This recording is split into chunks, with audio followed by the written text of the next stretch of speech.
LAC पर चीन को पीछे हटना पड़ा है और 2020 में गलवान झड़प से पहले जो स्थिति थी वही स्थिति फिर से होने जा रही है। इसकी शुरुआत हो गई है और पूर्वी लद्दाख में एलएसी पर भारत और चीन के बीच डिसएंगेजमेंट यानी सैनिकों की अपनी जगह पर आने की प्रक्रिया शुरू हो चुकी है। ब्रिक्स में प्रधानमंत्री मोदी और चीनी राष्ट्रपति की मुलाकात से पहले एलएसी पर तनाव कम करने की पहल की गई और दोनों देशों की सेनाओं ने फैसला किया कि 4.5 साल पुरानी स्थिति पर फिर बहाल की जाएगी और अब यह काम कैसे शुरू हो चुका है यही खबर है।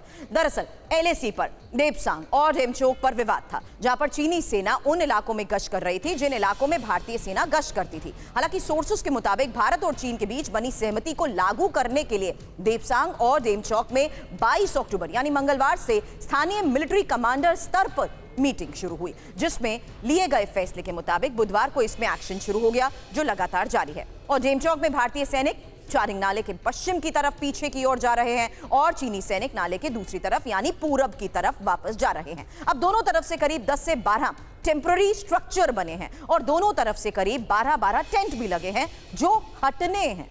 अब देपसांग में चीनी सेना के टेंट नहीं है, लेकिन उन्होंने गाड़ियों के बीच में तिरपाल लगाकर टेम्पररी शेल्टर बनाए हैं। गुरुवार को यहां से भी चीनी सैनिकों ने अपनी कुछ गाड़ियां कम की। भारतीय सेना ने भी कुछ सैनिकों की संख्या कम कर दी है। ये प्रक्रिया पूरी होने के बाद देपसांग और डेमचोक में अगले 4 से 5 दिनों में पेट्रोलिंग शुरू होने की भी उम्मीद है। हालांकि डिनी सर, इसको लेकर आपसे मैं एक सवाल करना चाहती हूँ, लेकिन उससे पहले एक मैप इंफॉर्मेशन वॉल पर दर्शकों को यह समझाने के लिए कि एलएसी के किन इलाकों में डिसएंगेजमेंट की ये प्रक्रिया की शुरुआत हो चुकी है। और इंफॉर्मेशन वॉल पर यह मैप आपके सामने, क्योंकि इन जगहों से सेना हटेगी। वो जगह है दौलत बेग ओल्डी डेमचोक, ये लोकेशन जो आपको यहां पर हम दिखा रहे हैं। हालांकि इसमें इंपॉर्टेंट यह भी है कि जो अभी तक 4.5 साल पुरानी स्थिति थी उसको बहाल करने का फैसला लिया गया है। तो उस लिहाज से ये जगह 2024 में लिए गए फैसले के लिहाज से डिनी सर समझाइए, क्योंकि फैसला और फैसले को देखते हुए दोनों की डायलॉग और डिप्लोमेसी को लेकर तो मैं सिंगल सर से सवाल करूंगी, लेकिन आपसे मैं ये जानना चाहती हूं कि सिक्योरिटी स्ट्रक्चरल को कैसे समझा जाए।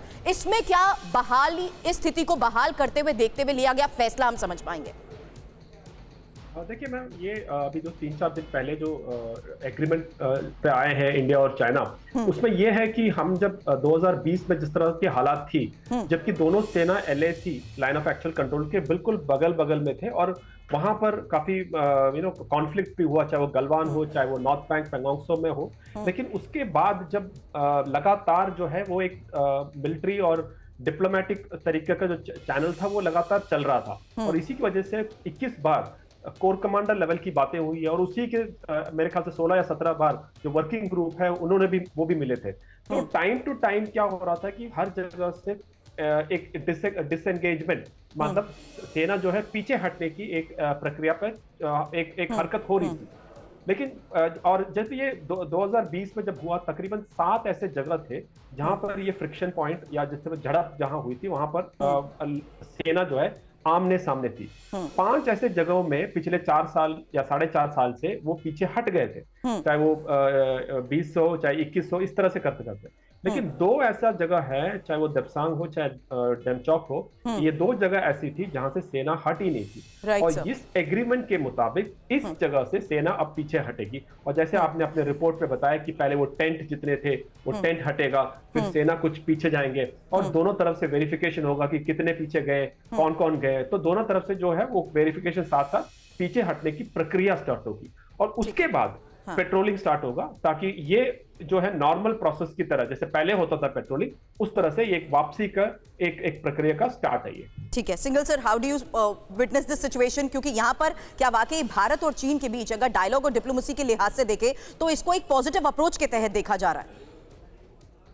ये बिल्कुल एक बहुत बड़ा पॉजिटिव डेवलपमेंट है और हमें, जैसा कि चाइना के बारे में हमें मालूम है, जिस तरह की उन्होंने पॉलिसी अपने नेबर्स के साथ में इम्प्लीमेंट किए हैं, उसके लिहाज से ये एक बहुत बड़ी उपलब्धि है कि चाइना फाइनली एग्री कर गया अपने आप को पीछे हटाने के लिए। जब ये पहली बार ऐसा हो रहा है कि चाइना जो है जिस एरिया में उन्होंने अपने आप की बढ़त कर ली थी उससे पीछे हटने के लिए तैयार हुआ है। क्योंकि आपने देखा कि बाकी फिलीपींस या इंडोनेशिया के साथ में जो इनके झगड़े चल रहे हैं या सिंगापुर के साथ झगड़े चल रहे हैं, उसमें फिलीपींस को उन्होंने बिल्कुल अलाउ नहीं किया कुछ भी करने के लिए। उनके साथ में उनकी झड़प भी हुई थोड़ी बहुत। लेकिन भारत के साथ ये जो अब ये डिसएंगेजमेंट हुआ है, तो ये एक बहुत बड़ा डेवलपमेंट है। क्लियरली शो करता है कि जो है चाइना को रियलाइजेशन हो गया है कि भारत जो है अपनी हितों की रक्षा के लिए किसी भी हद तक जा सकता है। राइट। और चाइना के लिए बहुत बड़ा मुश्किल हो रही थी कि भारत उनके साथ में किसी भी तरीके से उनका सहयोग करने के लिए तैयार नहीं था। Right, तो sir. इंटरनेशनल लेवल पे भी उनको बहुत समस्याओं का सामना करना पड़ रहा था। बिल्कुल। तो इतने समय तो लगा, इसमें 4-5 साल का लगा हमें समय, क्योंकि हमें ये रियलाइज करना चाहिए कि जो एलएसी है वो नॉर्मल एलएसी नहीं है। Right, क्योंकि sir. ग्राउंड पे अभी तक हमारा ये एग्रीमेंट नहीं है कि कौन सा एरिया इंडिया का है, कौन सा एरिया चाइना का है। तो हम जॉइंट पेट्रोलिंग करते हैं, एक तरीके से कहते हैं कि वो भी उस एरिया में चाइना भी पेट्रोल करता है और हम भी पेट्रोल करते हैं। Exactly. और उसके लिए एक हमने एसओपी बनाया हुआ था, स्टैंडर्ड ऑपरेटिंग प्रोसीजर, कि जब चाइनीज और इंडियन फोर्सेस कई बार टुकड़ी जो है आमने सामने आ जाती है, तो किस तरह से वो बिहेवियर करेंगी, Right, जिसका उल्लंघन 2020 में चाइना ने बहुत गलत तरीके से किया बिल्कुल, और सर। भारत ने उसका भरपूर जवाब भी बिल्कुल। दिया। लेकिन आज जिस तरीके से ये और- फैसला लिया गया है डनीश सर से, इसीलिए मैंने ये सवाल किया था कि आखिर अब जो सेटलमेंट हो रही है वो किस लिहाज से की जाएंगी।